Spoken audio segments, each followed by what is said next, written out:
친구분 주무시고 계신데.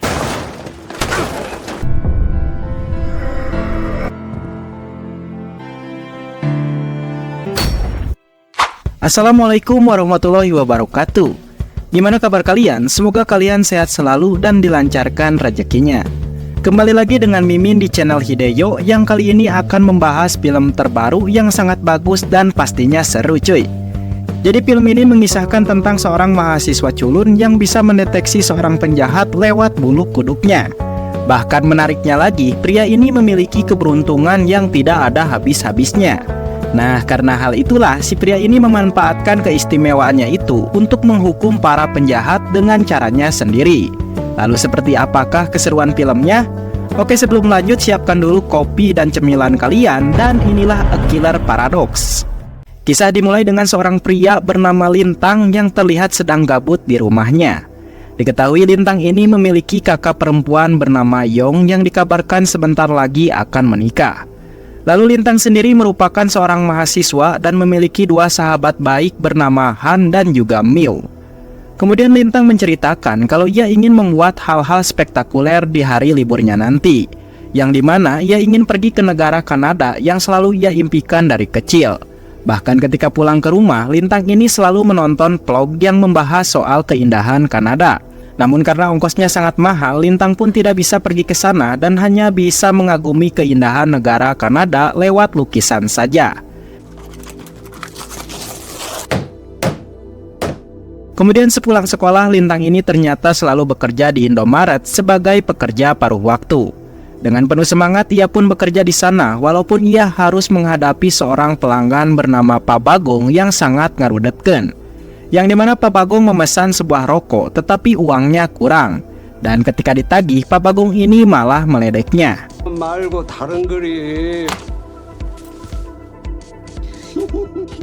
Merasa tidak terima, Lintang pun terus menagihnya, tetapi untungnya teman dari Pak Bagong yang bernama Myung Jin langsung meminta maaf dan membayar semua kekurangannya.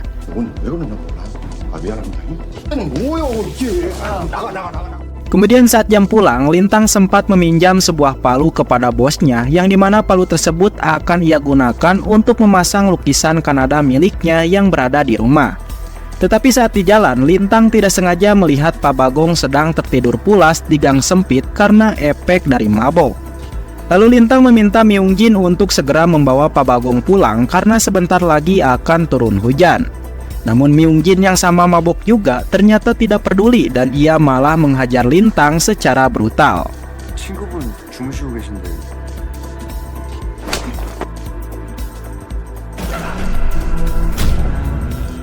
Hal ini membuat Lintang teringat dengan masa-masa SMA ketika dirinya sering dibully.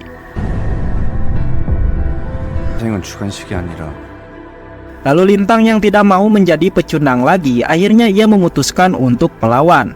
Bahkan sadisnya ia juga mengeluarkan palu pinjaman tadi dan langsung membunuh Myung Jin dengan palu tersebut.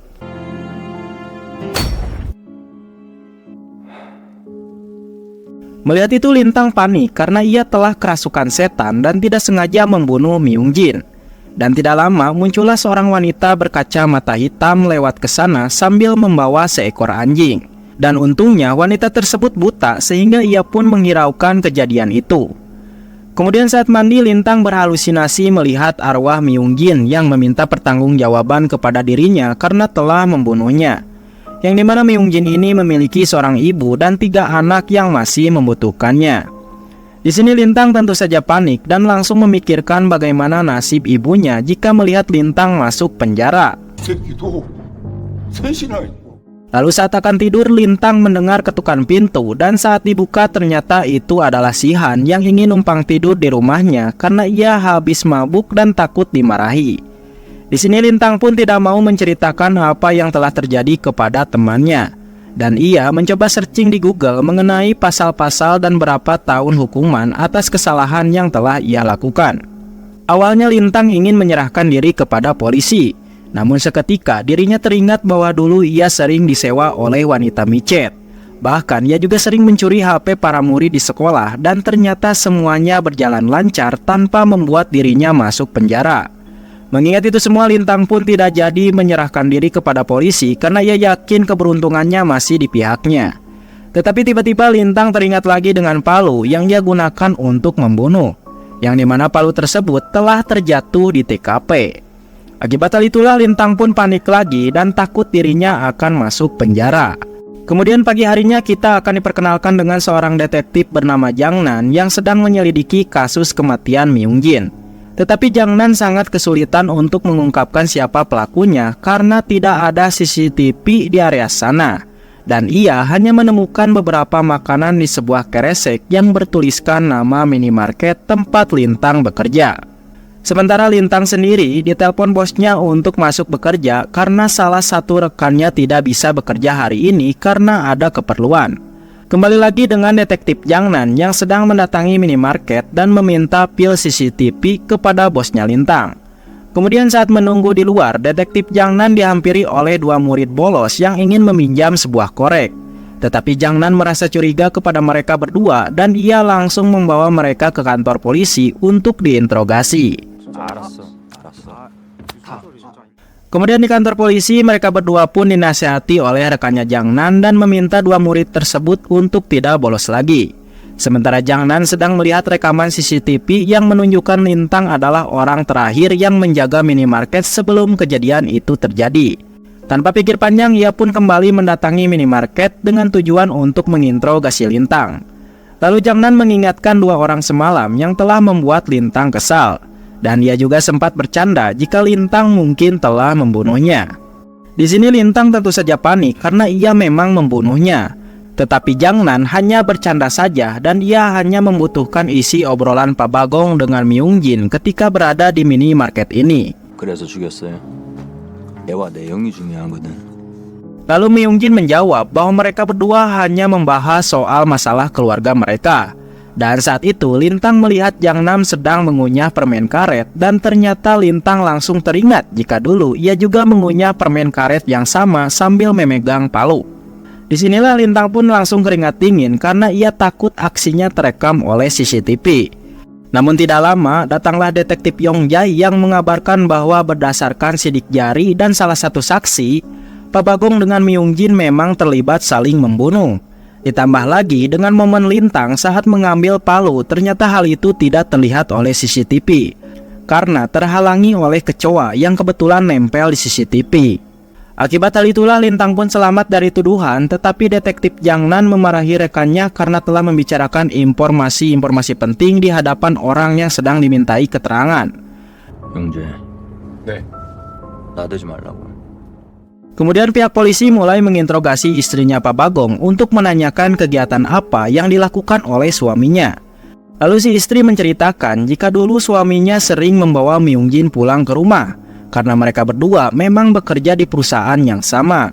Di sini si istri menganggap bahwa Myung Jin adalah sosok pria yang sangat baik karena Myung Jin selalu perhatian kepada anaknya.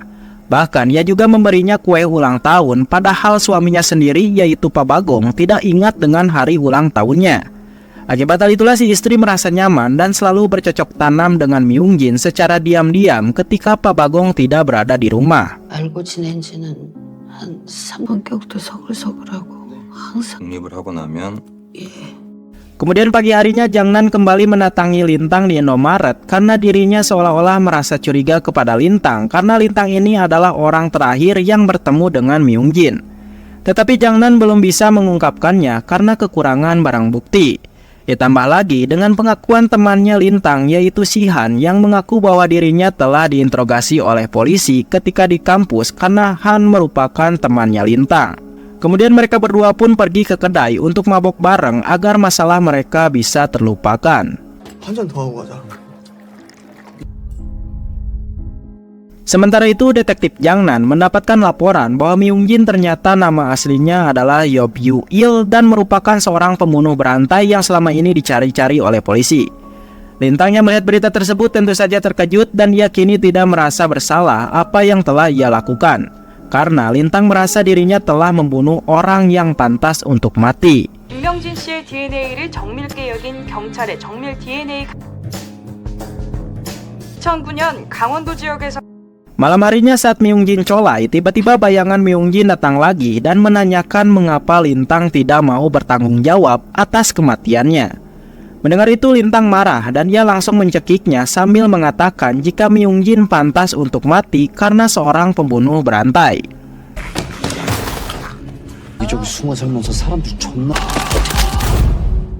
Kemudian pagi harinya Lintang yang masih penasaran dengan Palu, dirinya terus melakukan pencarian, namun tidak pernah ketemu. Dan siapa sangka Palu itu berada di rumah si wanita berkacamata yang dimana saat kejadian wanita itu berada di TKP. Karena tak kunjung menemukannya, akhirnya Lintang memutuskan untuk pulang ke rumah ibunya.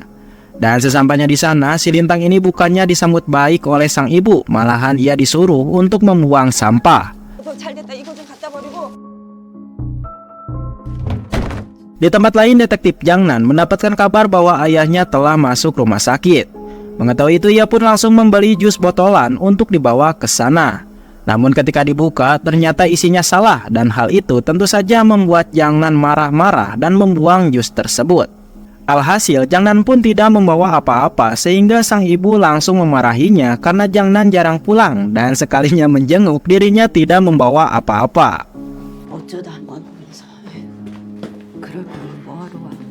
Kembali kepada Lintang yang sedang diajak ibunya untuk pergi ke gereja untuk mendoakan sang anak yang terlihat sangat kurus dan banyak hulang-hulang. Lalu ibunya juga khawatir karena di tempat Lintang bekerja telah terjadi pembunuhan.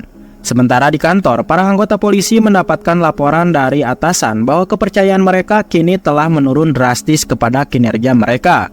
Maka dari itu sang atasan menyuruh semua anggota untuk bekerja lebih giat lagi. Kembali kepada si Lintang yang sedang mengkredit HP baru dan setelah itu ia pun kembali ke minimarket untuk bekerja. Namun ketika ia merapikan barang-barang, tiba-tiba terdengar suara perempuan yang ingin membeli rokok. Dan ternyata perempuan itu adalah si buta yang saat itu berada di TKP. Perempuan itu bernama Yeok yang mengaku jika dirinya tidak buta dan ia menggunakan kacamata hanya untuk menutupi bekas luka di matanya. Lalu Yeok meminta uang 2 juta won sebagai uang tutup mulut karena dirinya telah melihat Lintang membunuh Myungjin. Bahkan ia juga memberitahu bahwa palu yang digunakan Lintang untuk membunuh berada di tangannya. Mendengar itu Lintang panik dan segera mencari uang 2 juta won tersebut dengan cara meminjam kepada kedua temannya serta membalikan HP yang telah ia kredit. Bahkan ia juga meminta sang bos untuk memberinya uang gajian lebih dulu dengan alasan ada keperluan mendadak. Awalnya si bos menolak, namun karena merasa kasihan, akhirnya ia pun langsung mentransfer gaji tersebut ke ATM milik Lintang. Tapi ternyata semua uang tersebut masih kurang dan Lintang langsung bergegas pulang ke rumah untuk mencairkan tabungan cicilan rumahnya.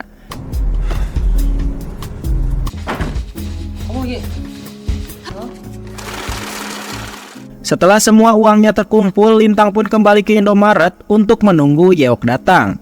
Di setiap ia kerja, Lintang terus memperhatikan pintu masuk karena siapa tahu Yeok datang kembali.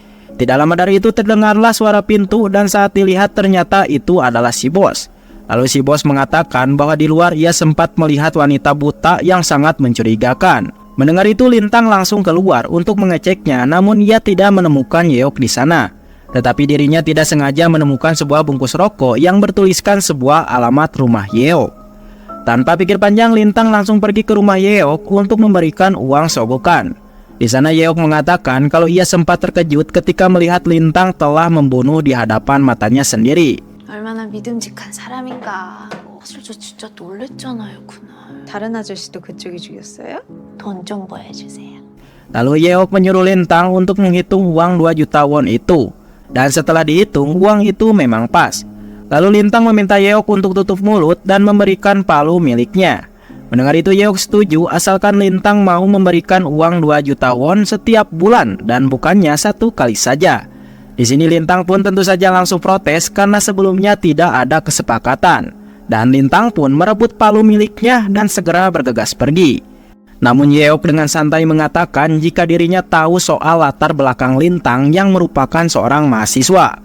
Bahkan ia juga tahu mengenai kakaknya Lintang yang dikabarkan akan menikah. Mendengar itu Lintang pun langsung kembali lagi untuk bernegosiasi. 그 가져간다고 뭐가 좀 달라져요? 그 내가 좀 아는데 이땅 씨가 잘하면 Namun saat melihat perilaku Yeok yang sangat menyebalkan, tiba-tiba Lintang terpikirkan jika dirinya terus nurut kepada si Yeok, maka dirinya hanya akan menjadi seekor anjing yang harus nurut kepada majikan. Hingga akhirnya Lintang pun memutuskan untuk membunuh Yeok saat ini juga.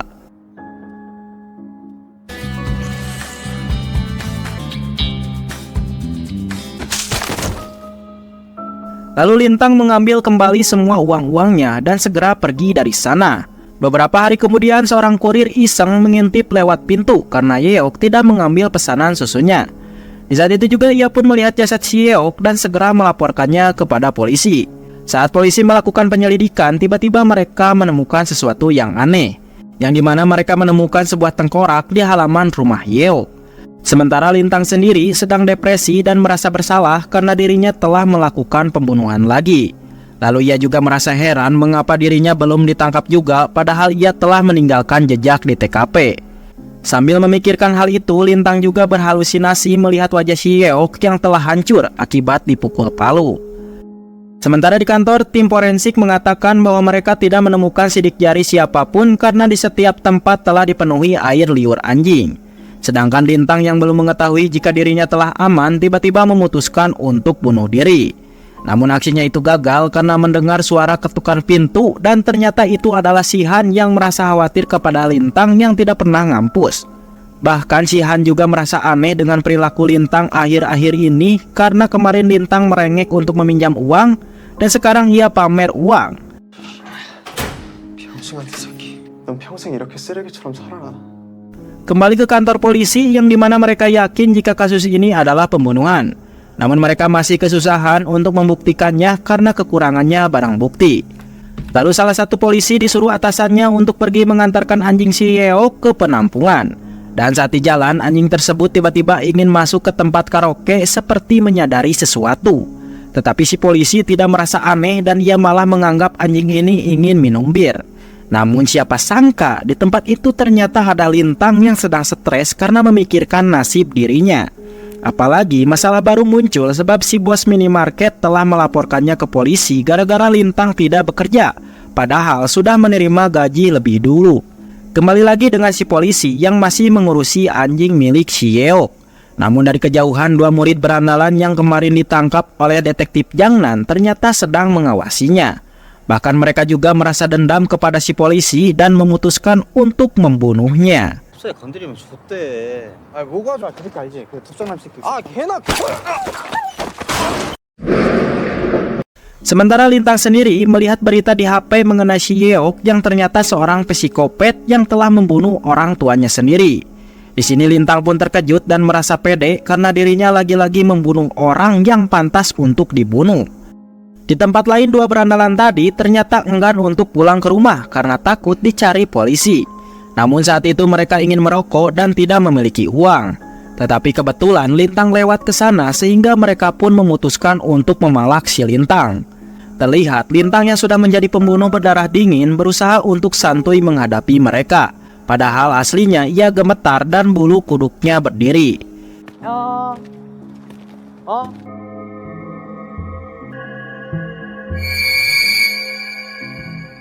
Keesokan paginya dua berandalan tadi ditemukan sudah tidak bernyawa lagi. Sementara Lintang sendiri tiba-tiba berada di kos-kosannya termasuk dengan palu dan batu yang biasa ia gunakan untuk membunuh. Lalu Lintang teringat jika semalam dirinya telah diantar pulang oleh seseorang, tetapi ia tidak tahu siapa. Lalu Lintang melihat secari kertas yang menyuruhnya untuk bergabung ke obrolan rahasia yang berada di Telegram jika Lintang membutuhkan bantuan. Kemudian scene berpindah dengan masa lalunya si Yeok yang ternyata dirinya memang budak bangor karena setiap harinya ia selalu mabok ciu bersama teman-temannya.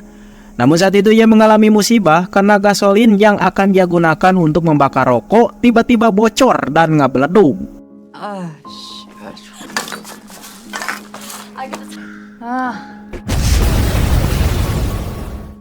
Atas kejadian itulah mata kiri Yeok menjadi terluka dan ia selalu memakai kacamata hitam untuk menutupi rasa malunya.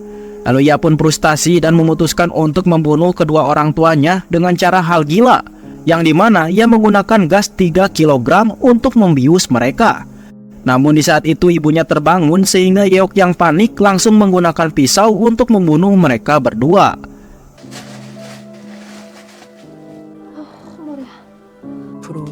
8개의 생명보험을 들었다고. Dan setelah itu ia pun menguburnya di depan halaman rumah. Maka dari itulah banyak sekali para tetangga-tetangga di sana yang sangat bahagia dengan kematian si Yeok, karena mereka menganggap kematian Yeok adalah ajab dari Tuhan. 을 빌어주자는 글도 보았습니다만. Kembali ke masa sekarang yang memperlihatkan detektif Jang-nan sedang membaca sebuah artikel yang menceritakan tentang si Yeok tadi. Tanpa pikir panjang, Jang-nan dengan Yong-jae langsung mendatangi penulis tersebut yang sedang bekerja di pabrik makanan. Dan ini orangnya kita sebut saja si Siti. Lalu si Siti menceritakan jika Yeok sejak kecil sudah memiliki jiwa psikopat. Dan hal itu bisa dibuktikan dengan bekas luka milik si Siti yang telah disiram air panas oleh Yeok. Yang dimana si Yeok ini tidak merasa bersalah dan ia malah tertawa seolah-olah tindakannya sangat menyenangkan. 쓰신 거 봤어요. 나한테 끓는 물 부을 때 걔 웃고 있었어요, 형사님. 한 번만 더 연락드릴게요. 아니요. Di tempat lain, para polisi memberikan kejutan kepada rekannya bernama Jung Jin yang ternyata masih hidup, walaupun mereka belum tahu siapa yang telah membunuh dua berandalan itu. Lalu Jung Jin menemui sang atasan dan mengutarakan niatnya untuk keluar dari polisi karena ia ingin membuka lembaran baru. 미용실 하지 않습니까? 기러기를 할 짓이 아니더라. Sementara Jang-nan dan Yong-jae pergi ke rumah si berandalan itu yang kini akan dimakamkan. Di sana Jang-nan meminta pihak keluarga untuk melakukan otopsi agar mengetahui siapa yang telah membunuhnya. Namun pihak keluarga tidak mau dan malah mengusir mereka. Dan hal ini tentu saja membuat Jang-nan pusing, padahal beberapa bulan yang lalu dua berandalan itu telah berbuat ulah karena memperkawas seorang gadis remaja.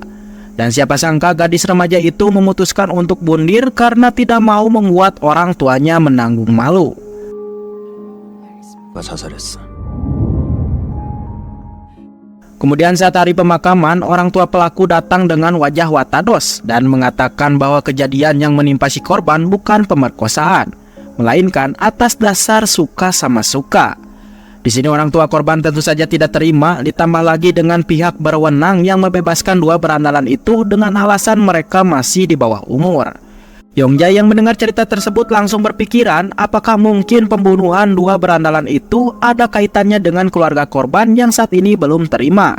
Di sini Jang-nan sebenarnya ingin mengiyakan pendapat tersebut, namun apa daya ia kekurangan barang bukti. Karena saat di TKP mereka tidak menemukan barang bukti yang menunjukkan adanya perencanaan pembunuhan. Lalu Jang-nan mendatangi pemilik Indomaret sambil menunjukkan foto Yeok kepadanya. Di sini si bos tentu saja ingat karena si Yeok pernah berdiri di depan minimarketnya ketika Lintang menemuinya. Namun si bos tidak mau membahas Lintang lagi karena ia masih sakit hati kepada Lintang yang belum mengembalikan uangnya karena telah mendapatkan gaji lebih awal. Sementara Lintang sendiri sedang masuk ke grup Telegram yang bernama Only for Heroes. Dan saat ia masuk ternyata adminnya nampak seperti kenal sekali dengan Lintang karena si admin terus menyapanya. Namun Lintang merasa tidak nyaman, ditambah lagi dengan seorang kurir yang tiba-tiba datang untuk menyerahkan surat panggilan polisi atas tuduhan Lintang telah menipu si bos minimarket. Kemudian Jang-nan mendatangi polisi yang menangani kasus penipuan itu karena ia berharap Chang Taek dapat memberitahunya jika Lintang datang ke kantor untuk menjelaskan semuanya. Sementara Yong-jae mendatangi bapak dari si korban yang telah diperkawas oleh dua berandalan itu. Lalu si bapak yang bernama Sam-hook mengatakan jika anaknya memiliki hobi memotret dan banyak sekali foto-foto yang terpajang di kamarnya. Sam-hook juga menjelaskan kalau anaknya terkenal sangat baik hati dan tidak sombong. Maka dari itulah ia pun terpaksa melakukan balas dendam kepada dua berandalan tersebut. Mendengar pengakuan itu, sontak saja Yong-jae terkejut dan segera membawa Sam-hook ke kantor polisi untuk diinterogasi. Sementara Lintang yang merasa keberuntungannya sudah habis, akhirnya ia pun menelpon polisi untuk menyerahkan diri. Namun Chang Taek malah menganggap kalau itu merupakan penyerahan diri terkait kasus masalah gaji dengan si bos minimarket. Lalu ia meminta Lintang untuk datang ke kantor sesuai dengan surat panggilannya. Namun Lintang memaksa untuk diinterogasi hari ini sehingga Chang Taek pun menyetujuinya. 이탕이요. 출석 날짜에 형사과 가서 조사받으시면 됩니다. Sebelum pergi ke kantor polisi, Lintang akan mengirimkan uang dulu kepada orang tuanya, termasuk membayar hutang kepada si bos minimarket. Dan dia juga membawa palu dan bata yang merupakan barang bukti kejahatannya. Di waktu yang sama, Yong-jae bersama polisi satunya sedang menginterogasi Sam-hook atas pengakuannya yang telah membunuh si dua berandalan. Lalu Jangnan yang berada di sana merasa ada yang janggal dengan pengakuan si Samhoek, dan ia langsung masuk ke sana untuk menyuruh Samhoek untuk menulis sambil merokok. Tapi Samhoek menjelaskan kalau ia sudah berhenti merokok, dan hal ini tentu saja membuat Jangnan semakin yakin jika Samhoek bukan pelaku yang sebenarnya, karena di wajah korban terdapat bekas luka dari goresan rokok, dan yang paling parah ada di bagian wajah yang kiri. Jadi di sini Jangnan menyimpulkan bahwa pelaku sebenarnya telah memukul si dua berandalan menggunakan tangan kanan, sementara Samhoek menggunakan tangan kidal. Dan hal itu bisa dilihat ketika Samhoek akan menulis. 천천히 작성해 주시면 됩니다. 본인은 오른손잡이도 아니시고. Namun siapa sangka pendapat Jangnan ini ternyata tidak disukai oleh rekannya dari kepolisian, karena ia menganggap Jangnan ini sok pintar padahal sudah jelas pelakunya adalah si Samhoek. Akibat hal itulah Samhoek pun dibebaskan dulu sambil menunggu polisi memproses pengakuannya. Namun ketika di perjalanan Samhoek malah ngelamun karena ia masih belum rela kehilangan putri kesayangannya. Dan ia juga teringat dengan malam itu ketika dirinya akan balas dendam kepada dua berandalan itu, yang dimana Samhoek mengikuti dua berandalan tersebut dan ternyata ia juga tidak bekerja sendirian, karena ada seseorang yang memberikan instruksi kepada dirinya. Tapi di malam itu Samhoek merasa pesimis dan takut gagal sehingga ia pun menjadi bimbang. Dan ketika ia sadar dari lamunannya, tiba-tiba ia ditabrak mobil, yang ternyata orang yang menabraknya adalah si ibu dari salah satu dua berandalan itu. Tidak hanya Samhoek yang mendapatkan masalah, Lintang malamnya juga sama. Setelah ia mentransfer uang kepada sang ibu dan bosnya, tiba-tiba pengendara motor melintas dan menjabret tasnya. Namun dua penjabret itu langsung amuk-amukan karena isi dari tas Lintang berisi palu dan bata yang biasa Lintang gunakan untuk membunuh.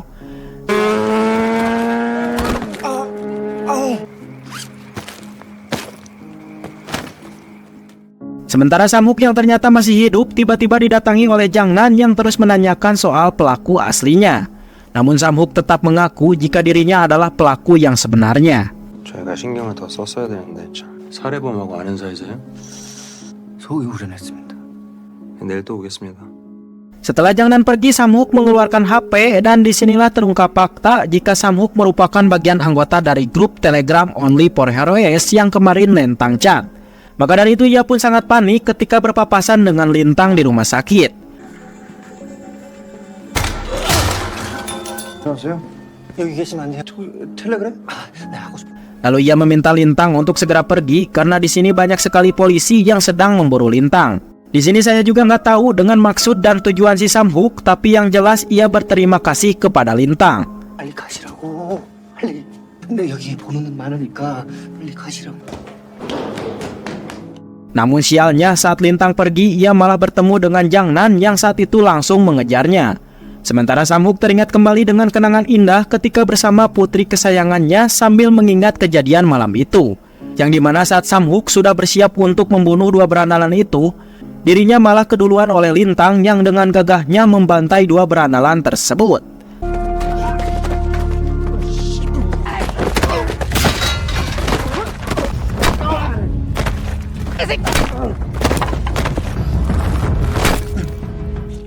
Sampai pada akhirnya mereka berdua pun tewas di tangan Lintang, dan itulah alasan mengapa Samhoek berterima kasih karena Lintang telah membalaskan dendamnya.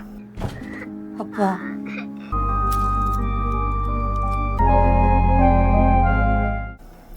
Lalu Jangnan yang sedang mengejar Lintang, tiba-tiba ia mendapatkan kabar dari suster mengenai Samhoek yang telah bunuh diri dengan cara memakan obat-obatan hingga overdosis. Mendengar itu Jangnan pun terpaksa harus kembali ke rumah sakit dan membiarkan Lintang pergi. Sementara Lintang dengan panik segera menghapus akun Telegramnya karena ia takut dirinya terlibat dengan masalah si Samhoek. Ia juga teringat kembali dengan kejadian malam itu yang dimana saat ia pingsan, dirinya tengah dibawa oleh dua orang, yaitu si Samhoek dan satunya lagi masih misterius karena Lintang tidak melihatnya. Di tempat lain kakak dan orang tuanya Lintang datang ke kontrakan untuk menjenguk Lintang. Namun Lintang tidak berada di kontrakan dan mereka hanya menemukan sebuah surat yang tertempel di kulkas. 어머니 아버지께 Kemudian scene flashback-flashbackan sebelum Samhoek meninggal, yang dimana saat itu ia sedang curhat kepada seseorang mengenai nasib anaknya yang harus tewas bunuh diri setelah diperkaos si dua berandalan. Lalu Samhoek mengatakan kalau ia ingin balas dendam, namun apa daya ia tidak memiliki keberanian dan tidak pernah membunuh. Mendengar itu, si pria misterius akan membantunya dan ia juga mengajak Samhoek untuk bergabung dengan grup telegramnya yang bernama Only for Heroes. Kelangnya numala guys. Lalu siapakah orang tersebut? Karena saya juga tidak tahu. Pokoknya ciri-cirinya memakai baju Batman. 제가 쓰러진 줄 아세요? 애비 잘못 만나서. 저 말씀 중에 죄송한데. Kemudian scene berpindah ke pusat kota dan kita akan berfokus kepada seorang jaksa yang baru saja selesai mabok amer bersama teman-temannya. Dan karena sudah terlalu oleng, si jaksa ini memutuskan untuk pulang menggunakan taksi online. Hingga tidak lama muncullah supir taksi online itu yang ternyata memakai jaket Only for Heroes. Awalnya si jaksa aman-aman saja, namun setelah jauh dari perjalanan, tiba-tiba supir taksi online yang asli menghubungi si jaksa dan memberitahu kalau ia baru sampai di lokasi pertemuan. Mendengar itu si jaksa pun panik dan tiba-tiba inilah yang terjadi.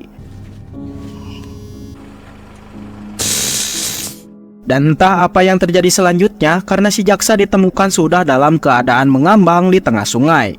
Di tempat lain kakaknya si Lintang datang ke minimarket untuk mencarinya. Tetapi si bos mengatakan kalau Lintang sudah tidak bekerja lagi di sini. Namun urusannya dengan si bos sudah selesai karena Lintang telah membayar semua hutangnya sehingga ia pun pergi ke polisi untuk mencabut laporannya. Sementara itu Jung Jin pamit kepada rekan-rekannya dari kepolisian karena ia akan memulai hidup baru. Lalu di ruangan sebelah, tim kepolisian membentuk tim khusus yang dipimpin oleh detektif cantik bernama Jung Yun untuk mengungkapkan kasus pembunuhan yang saat ini sulit untuk dipecahkan. Namun setelah 4 bulan lamanya tim khusus tersebut tidak menemukan hasil apapun sehingga pihak kepolisian pun membubarkan tim itu. 시간만 느는 게 문제네. 제주도 오죽하고. 쟤들이 무슨 여기 범인 잡으러 온 줄 아냐? Merasa tidak terima hasil kerjanya disebut formalitas, Jun Yun pun langsung menemui Jang Nan dan menjelaskan mengapa ia masih belum bisa memecahkan kasus ini yang dimana Jun Yun tidak mau menangkap orang tanpa bukti. Karena dia harus menilai berdasarkan fakta-fakta dan keadaan dan bukannya main jebret. 증거가 없으면 아니 잠깐만. 널 퉁치고 있는 거 아니에요? 예? Lalu Jang Nan yang lagi gabut dan tidak tahu harus ngapain, tiba-tiba ia mengajak rekannya untuk pergi menemui seorang ahli IT dan juga orang yang pernah menangkap seorang penjahat menggunakan keahlian IT-nya. Dan inilah orangnya bernama Robin. 병신들. 범행 장소를 결정하는 거지. Tidak lama Jang Nan datang dan meminta pendapat kepada Robin mengenai kasus pembunuhan yang saat ini sulit untuk dipecahkan. Di sini Robin sedikit kebingungan karena ia tidak bisa memastikan apakah pembunuhan ini merupakan pembunuhan berantai atau bukan. Karena di kasus pertama sampai ketiga si pelaku menggunakan benda tumpul untuk membunuh. Dan hal ini bisa dikatakan bahwa pembunuhan tersebut bukanlah pembunuhan berencana melainkan pembunuhan langsung. Karena jika berencana, pastinya si pelaku akan menggunakan benda tajam seperti pisau untuk membunuh targetnya. Dan hal ini hanya terjadi pada kasus yang keempat yang dimana si pelaku menggunakan pisau untuk membunuh korbannya. Yang tidak lain, korbannya adalah si jaksa yang telah terbunuh pada scene awal tadi. Namun menurut si Robin, jaksa itu memang pantas untuk mati karena sepertinya dia bukan jaksa yang baik-baik. Mendengar pernyataan itu, Jang Nan malah curiga kepada si Robin karena pernyataannya ada benarnya juga. Maka dari itu ia menyuruh pihak kepolisian untuk membawa Robin ke kantor agar diinterogasi. 이렇게 잡혔던 거 아니야? 응? 검찰청 서버 들락거렸지. 영장도 없이 이러시면 안 되죠.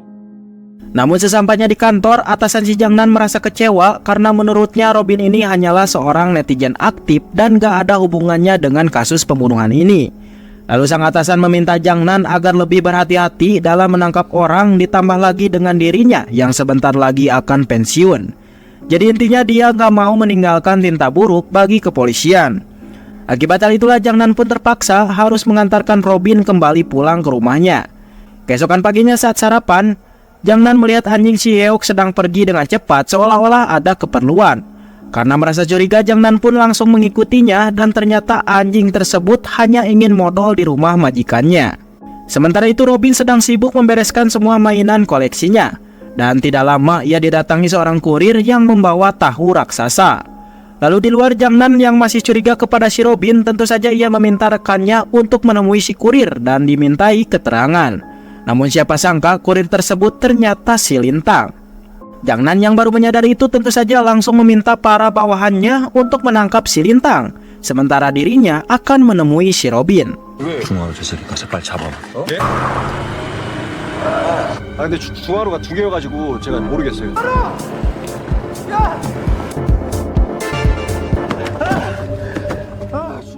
Lalu Jangnan mengajar si Robin dan menyuruhnya mengaku kalau Robin dan Lintang ada hubungannya dengan kasus pembunuhan.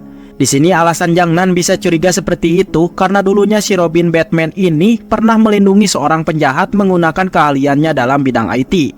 Namun tiba-tiba Yong Jae datang dan ia salah nangkap orang.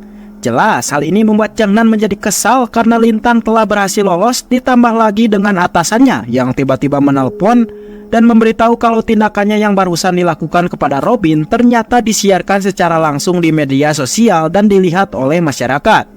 Lalu ketika dicek benar saja ternyata kamera-kamera itu telah disembunyikan oleh Robin di setiap sudut.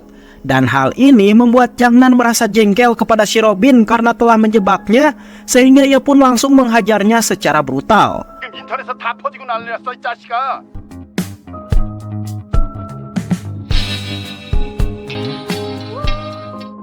Namun para polisi lain berusaha menghadangnya karena tindakan Jangnan malah akan membuat pihak kepolisian menjadi buruk di mata masyarakat.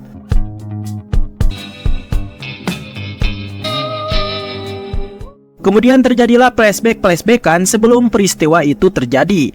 Jadi dulunya Lintang ini sengaja menyimpan surat di lemari es karena ia tahu ibunya pasti akan datang untuk mencarinya di kos-kosan. Dan di dalam surat itu Lintang mengatakan kalau ia akan pergi ke Kanada sesuai dengan cita-citanya dari kecil. Lintang juga mengatakan kalau ia malu kepada orang tuanya karena ia selalu menyusahkan mereka. Tetapi Lintang berjanji suatu hari nanti ia akan kembali pulang setelah dirinya sukses dan menjadi miliarder. Namun faktanya Lintang tidak pergi ke Kanada, melainkan ia menemui undangan dari Robin yang sebelumnya telah mengajaknya ketemuan.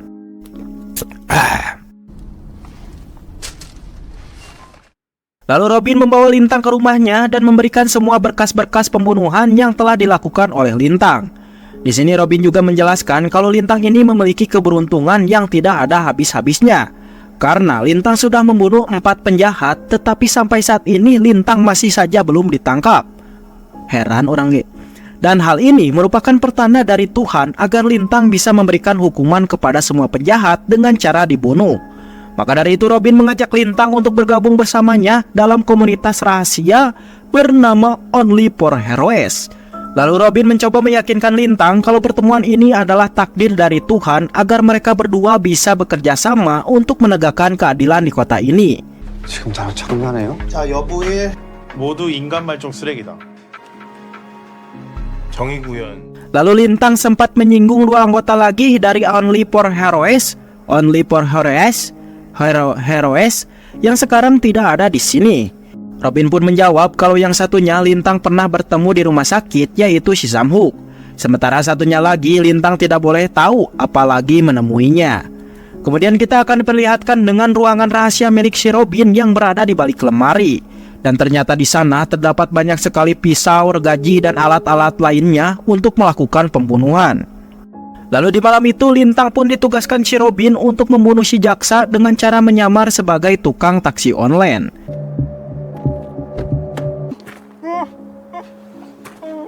도대체 무슨 죄를 지었길래? Sebelum dibunuh, si jaksa sempat menanyakan mengapa dirinya tiba-tiba diculik padahal ia tidak melakukan kesalahan. Dan disitulah si Robin muncul sambil meretas HP si jaksa yang ternyata si jaksa ini pernah memperkosa seorang gadis SMA. Jelas hal ini membuat Lintang marah dan ia langsung membunuh si jaksa di saat itu juga.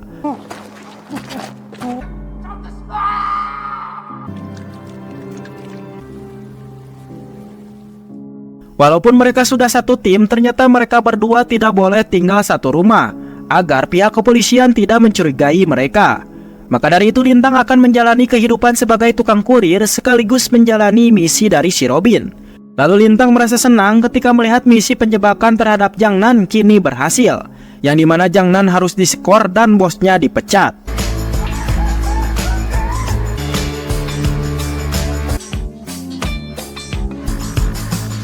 Alhasil Robin dan Lintang menjadi leluasa untuk menjalankan misinya membasmi orang-orang jahat tanpa ada gangguan sama sekali.